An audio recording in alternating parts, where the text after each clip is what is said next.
Hi hello everyone, ಎಲ್ಲರೂ ಹೇಗಿದ್ದೀರಾ? ಎಲ್ಲರೂ ಚೆನ್ನಾಗಿದ್ದೀರಾ ಅಂತ ತಿಳ್ಕೊತಾ ಇವತ್ತಿನ ವಿಡಿಯೋನ ಶುರು ಮಾಡ್ತಾ ಇದ್ದೀನಿ.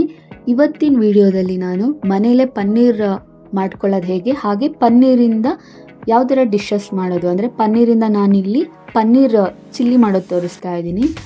ಸೊ ಪನ್ನೀರ್ ಇಲ್ಲ ಪನ್ನೀರ್ ಚಿಲ್ಲಿ ಈ ಥರ ಎಲ್ಲ ಹೇಳ್ಬೋದು. ಸೊ ಸಖತ್ತಾಗಿರುತ್ತೆ. ಈವ್ನಿಂಗ್ ಟೈಮಲ್ಲಿ ನಿಮ್ಗೆ ತಿನ್ನೋದಕ್ಕೆ ಇಲ್ಲ ಯಾವಾಗ ಬೇಕಾದರೂ ಮಾಡ್ಕೋಬೋದು, ಈವ್ನಿಂಗೆ ಅಂತಲ್ಲ. ಸೊ ಮಕ್ಕಳಿಗೂ ತುಂಬಾ ಇಷ್ಟ ಆಗುತ್ತೆ. ಸೊ ಹಾಗಾದರೆ ಮಾಡೋದು ನೋಡೋಣ ಬನ್ನಿ. ಫಸ್ಟಿಗೆ ನಾನಿಲ್ಲಿ ಪನ್ನೀರ್ ರೆಡಿ ಮಾಡ್ಕೊಳ್ಳೋದಕ್ಕೆ 1 ಲೀಟ್ರ್ ಹಾಲು, ಅಂದರೆ ಗಟ್ಟಿ ಇರುವ ಹಾಲನ್ನ ನಾನಿಲ್ಲಿ ಒಂದು ಪಾತ್ರೆ ಹಾಕಿಬಿಟ್ಟು ಚೆನ್ನಾಗಿ ಕುದಿಸ್ಕೊತೀನಿ.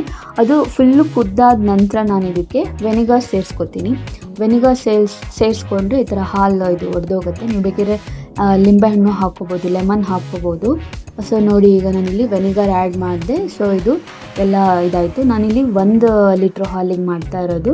ಸೊ ಈಗ ಇದನ್ನು ನೀರಿಂದ ಸಪ್ರೇಟ್ ಮಾಡ್ಕೋಬೇಕು. ಇದನ್ನು ನಾನಿಲ್ಲಿ ನೀವು ಬೇಕಿದ್ರೆ ಬಟ್ಟೆ ಹಾಕ್ಕೋಬೋದು. ನಾನಿಲ್ಲಿ ಪ್ಲೇಟ್ಗೆ ಹಾಕೋತಾ ಇದ್ದೀನಿ. ಒಂದು ಬಟ್ಟೆ ಹಾಕ್ಬಿಟ್ಟು ನೀವು ಹಿಂಡ್ಕೋಬೋದು, ಅದು ನೀರೆಲ್ಲ ತೆಗಿಯೋ ಥರ.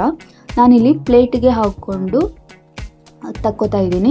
ಹಾಗೆ ನಾನು ಇದಕ್ಕೆ ಪ್ಲೇಟಿಗೆ ಹಾಕ್ಕೊಂಡು ತೊಗೊಂಡ್ಮೇಲೆ ಇದಕ್ಕೆ ಸ್ವಲ್ಪ ನೀರು ಈ ಥರ ಹಾಕಿಬಿಟ್ಟು ನೀವು ಹ್ಯಾಂಡನ್ನ ಕ್ಲೀನ್ ಮಾಡ್ಕೊಂಡಿದ್ರೆ ಕೈಯಲ್ಲೇ ನೀಟಾಗಿ ಹಿಂಡ್ಕೊಂಡು ಸಪ್ರೇಟ್ ಮಾಡ್ಕೋಬೋದು. ಯಾಕಂದರೆ ಇದನ್ನು ನೀಟಾಗಿ ನೀವು ನೀರನ್ನು ತಕ್ಕೋಬೇಕಾಗತ್ತೆ, ನೀರಿನ ಅಂಶನ. ಯಾಕಂದರೆ ಇದನ್ನು ನಾವು ಮತ್ತೆ ಆಮೇಲೆ ಚೆನ್ನಾಗಿ ಸ್ನ್ಯಾಶ್ ಮಾಡಿ, ಅಂದರೆ ಕೈಯಲ್ಲಿ ನಾದಬೇಕು. ಚೆನ್ನಾಗಿ ನಾದಾದ್ಮೇಲೆ ಅದನ್ನು ಉಂಡೆ ಮಾಡಿದ್ನ ಎಣ್ಣೆಲಿ ಬೇಯಿಸ್ಕೋಬೇಕಾಗತ್ತೆ. ಹಾಗಾಗಿ ನೀರಿನ ಪಸೆ ಇರಬಾರ್ದು. ಸೊ ಹಾಗಾಗಿ ನೀಟಾಗಿ ನೀರಿನ ಅಂಶನೆಲ್ಲ ತೆಗೆದು ಇಟ್ಕೊಂಡು ಇದನ್ನು ನೀಟಾಗಿ ಕೈಯಲ್ಲಿ ನಾದ್ಕೊಳ್ಳೋಣ. ಈಗ ಚಪಾತಿ ಹಿಟ್ಟೆಲ್ಲ ಹೇಗೆ ಮಾಡ್ಕೋತೀರ ಅದೇ ಥರನೇ ಸ್ವಲ್ಪ ಫೋರ್ಸ್ಫುಲಿ ಇದನ್ನು ನೀಟಾಗಿ ಕೈಯಲ್ಲಿ ನಾದ್ಕೋಬೇಕು ಚೆನ್ನಾಗಿ. ಈ ಥರ ತುಂಬ ಚೆನ್ನಾಗಿ ಗಟ್ಟಿಯಾಗಿ ನಾದ್ಕೊಂಡ್ರೆ ನೀವು ಅದು ಹಿಟ್ಟು ಈ ಥರ ರೌಂಡು ಗುಂಡೆ ಬರುತ್ತೆ. ಈಗ ನಾನು ಇದಕ್ಕೆ ಸ್ವಲ್ಪ ಎಣ್ಣೆ ಹಾಕ್ಬಿಟ್ಟು ಮತ್ತೊಂದು ಸತಿ ನಾದ್ಕೋತೀನಿ. ನೀವು ಸಹ ಇದೇ ಥರ ಮಾಡ್ಕೊಳ್ಳಿ, ಯಾಕಂದರೆ ಆಮೇಲೆ ನಿಮಗೆ ಇದು ಉಂಡೆ ಮಾಡ್ಕೊಳ್ಳೋಕ್ಕೆ ಚೆನ್ನಾಗಾಗುತ್ತೆ. ನೀವು ಯಾವ ಥರ ಶೇಪಲ್ಲಿ ಬೇಕಾದರೂ ರೆಡಿ ಮಾಡ್ಕೋಬೋದು. ನಾನಿಲ್ಲಿ ರೌಂಡಾಗಿ ಮಾಡ್ಕೋತೀನಿ, ಸ್ಮಾಲು. ನೀವು ಬೇಕಿದ್ರೆ ಏನಾದರೂ ನಿಮ್ಮ ಹತ್ರ ಅಚ್ಚು ಮಾಡೋ ಥರದ್ದೇನಾದರೂ ಇದ್ದರೆ ಹಾಕ್ಬಿಟ್ಟು ಅದರಲ್ಲೂ ಮಾಡ್ಕೋಬೋದು. ನಾನಿಲ್ಲಿ ಕೈಯಲ್ಲೇ ಈ ಥರ ಒಂದು ಉಂಡೆಗಳನ್ನ ಮಾಡ್ಕೋತಾ ಇದ್ದೀನಿ. ಸೊ ಗೋಬಿ ಪನ್ನೀರ್ ಚಿಲ್ಲಿ ಸಖತ್ತಾಗಿರುತ್ತೆ. ಮಕ್ಕಳೆಲ್ಲ ತುಂಬಾ ಇಷ್ಟಪಡ್ತಾರೆ. ಒಂದು ಸತಿ ಮಾಡಿ. ಈಗ ನಾನಿಲ್ಲಿ ಒಂದು ಬಾಣಲಿಲಿ ಎಣ್ಣೆಗೆ ಕಾದ ನಂತರ ಪನ್ನೀರ್ ಉಂಡೆಗಳನ್ನ ಹಾಕೋತಾ ಇದ್ದೀನಿ. ಇದನ್ನು ಲೋ ಫ್ಲೇಮಲ್ಲಿ ಇಟ್ಕೊಂಡು ಲೈಟಾಗಿ ಈ ಥರ ಬಿಸಿ ಮಾಡಿಕೊಂಡು ನೀಟಾಗಿ ಬೇಯಿಸ್ಕೋಬೇಕಾಗತ್ತೆ. ಸೊ ಇದು ಕಲರ್ ಚೇಂಜ್ ಆಗೋ ತನಕ ನೀವು ಬೇಯಿಸ್ಕೊಳ್ಳಿ, ಹಾಗಂತ ಫುಲ್ಲು ಹೊತ್ತಿಸ್ಕೋಬೇಡಿ. ಒಂದು ಲೈಟಾಗಿ ಒಂದು ಕಲರು ಬಂದಿದ್ದ ಕೂಡಲೇ ತೆಗೆದ್ರೆ ಆಯಿತು. ಇದನ್ನೂ ಇವಾಗ ಬೇಕು, ಇದು ಕಂಪ್ಲೀಟ್ ಆಗಿಲ್ಲ.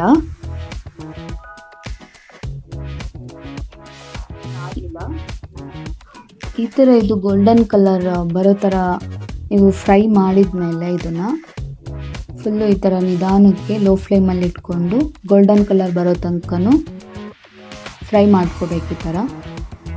ಸೊ ಇದು ಈಗ ಕಂಪ್ಲೀಟ್ ಆಗಿದೆ. ಈಗ ನಾನು ಇದನ್ನು ಎಲ್ಲ ರಿಮೂವ್ ಮಾಡ್ತೀನಿ ಎಣ್ಣೆಯಿಂದ. ಸೊ ಇದನ್ನು ಎಲ್ಲನೂ ನೀವು ತೆಗೆದು ಒಂದು ಕಡೆ ಇಟ್ಕೋಬೇಕಾಗತ್ತೆ.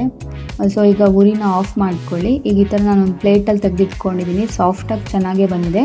ಈಗ ನಾನಿಲ್ಲಿ ಒಂದು ಅರ್ಧ ಸ್ಪೂನಷ್ಟು ಕಾರ್ನ್ಫ್ಲೋರ್ನ ಹಾಕ್ಕೊಂಡು ಅದನ್ನು ಸ್ವಲ್ಪ ನೀರು ಹಾಕಿಬಿಟ್ಟು ಈ ಥರ ಮಿಕ್ಸ್ ಮಾಡ್ಕೋಬೇಕು. ಸೊ ಇದು ನಾವಿಲ್ಲಿ ಏನು ಚಿಲ್ಲಿ ಮಾಡ್ತೀವಲ್ಲ ಅದಕ್ಕೆ ಸೇರಿಸೋದಕ್ಕಂತ ಮಾಡ್ಕೊಂಡಿರೋದು. ಈಗ ಒಂದು ಪ್ಯಾನ್ ಇಟ್ಟು ಅದಕ್ಕೆ ಸ್ವಲ್ಪ ಆಯಿಲ್ ಹಾಕಿಬಿಟ್ಟು ಇಲ್ಲಿ ನಾನು ಬೇರೆ ಎಲ್ಲ ಏನು ಜಾಸ್ತಿ ಹಾಕ್ತಾಯಿಲ್ಲ. ಒಂದು ಸ್ವಲ್ಪ ಜಜ್ಜಿದ್ದು ಬೆಳ್ಳುಳ್ಳಿ, ಶುಂಠಿ, ಹಾಗೆ ಕರಿಬೇವಿನ ಸೊಪ್ಪು ಮತ್ತು ಕಟ್ ಮಾಡಿರೋ ಆನಿಯನ್ನು, ಹಾಗೆ ಬಟರ್ ಹಾಕ್ತಾ ಇದ್ದೀನಿ. ಮತ್ತು ರೆಡ್ ಚಿಲ್ಲಿ ಸಾಸು, ಹಾಗೆ ಗ್ರೀನ್ ಚಿಲ್ಲಿ ಸಾಸು ಮತ್ತು ಸೋಯಾ ಸಾಸು ಇದಿಷ್ಟು ಹಾಕಿಬಿಟ್ಟು, ಹಾಗೆ ನಾನು ಇದಕ್ಕೆ ಸ್ವಲ್ಪ ಚೀಸ್ ಮಿಕ್ಸ್ ಮಾಡ್ಕೊತೀನಿ.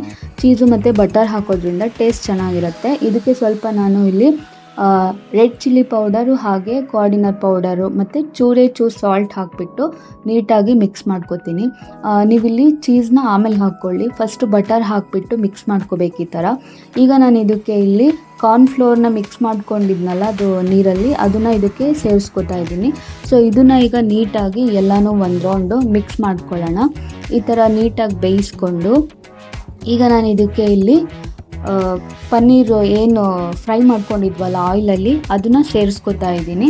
ಸೊ ಈಗ ಪನ್ನೀರ್ ಮಂಚೂರಿದನ್ನು ಈಗ ನಾನಿಲ್ಲಿ ಹಾಕಿಬಿಟ್ಟು ಇದನ್ನು ನೀಟಾಗಿ ಈ ಥರ ಒಂದು 2 ನಿಮಿಷ ನೀವು ಇದನ್ನು ಮಿಕ್ಸ್ ಮಾಡಿಕೊಂಡ್ರೆ ಲೋ ಫ್ಲೇಮಲ್ಲಿ ರೆಡಿ ಆಗುತ್ತೆ. ನೀವು ತುಂಬ ಸ್ಪೈಸಿ ಬೇಕು ಅಂದರೆ ಬೇಕಿದ್ದರೆ ಚಿಲ್ಲಿ ಇದ್ದರೆ ನೀವು ಹಸಿಮೆಣಸಿನ್ಕಾಯಿನ ಹಾಕ್ಕೋಬೋದು ಇದಕ್ಕೆ ಬೇಕಿದ್ದರೆ. ಮತ್ತು ನೀವು ಕೊನೆಯಲ್ಲಿ ಕೊತ್ತಂಬರಿ ಸೊಪ್ಪು ಬೇಕಿದ್ದರೂ ಹಾಕ್ಕೋಬೋದು.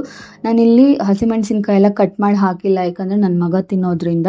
ಸೊ ಚಿಲ್ಲಿ ತುಂಬಾ ಜಾಸ್ತಿ ಆದರೆ ಮಕ್ಕಳಿಗೆ ಇಷ್ಟ ಆಗಲ್ಲ, ಸ್ಪೈಸಿ ಜಾಸ್ತಿ ಇದ್ದರೆ. ಸೊ ನಾನು ಲೈಟಾಗಿ ಅಂದರೆ ಖಾರನ ಮಿಕ್ಸ್ ಮಾಡ್ಕೊಂಡಿದ್ದೀನಿ. ಸೊ ನೋಡ್ತಿದ್ರಲ್ಲ, ಈಗ ಕೊನೆಯಲ್ಲಿ ಇದು ರೆಡಿ ಆಗಿದೆ. ನಾನು ಸರ್ವ್ ಮಾಡಿಬಿಟ್ಟು ತೋರಿಸ್ತಾ ಇದ್ದೀನಿ. ಸೊ ಈ ಪನ್ನೀರ್ ಡಿಶ್ ನಿಮಗೆ ಇಷ್ಟ ಆಗಿದರೆ, ಈ ಪನ್ನೀರ್ ಚಿಲ್ಲಿ ಡ್ರೈ ಇಷ್ಟ ಆಗಿದರೆ ದಯವಿಟ್ಟು ನಮ್ಮ ಅಶ್ವಿನ್ ಇನ್ಫೋ ಚಾನಲ್ನ ಸಬ್ಸ್ಕ್ರೈಬ್ ಮಾಡಿ. ಹಾಗೆ ನನ್ನ ಎಲ್ಲ ವೆಜ್ ಆ್ಯಂಡ್ ನಾನ್ ವೆಜ್ ವೀಡಿಯೋಸ್ನ ನೋಡಿ. ಹಾಗೆ ಒಂದು ಲೈಕ್ ಮಾಡಿ, ಕಮೆಂಟ್ ಮಾಡಿ, ಶೇರ್ ಮಾಡೋದನ್ನ ಮರಿಬೇಡಿ. Thank you so much friends. Tata, bye bye.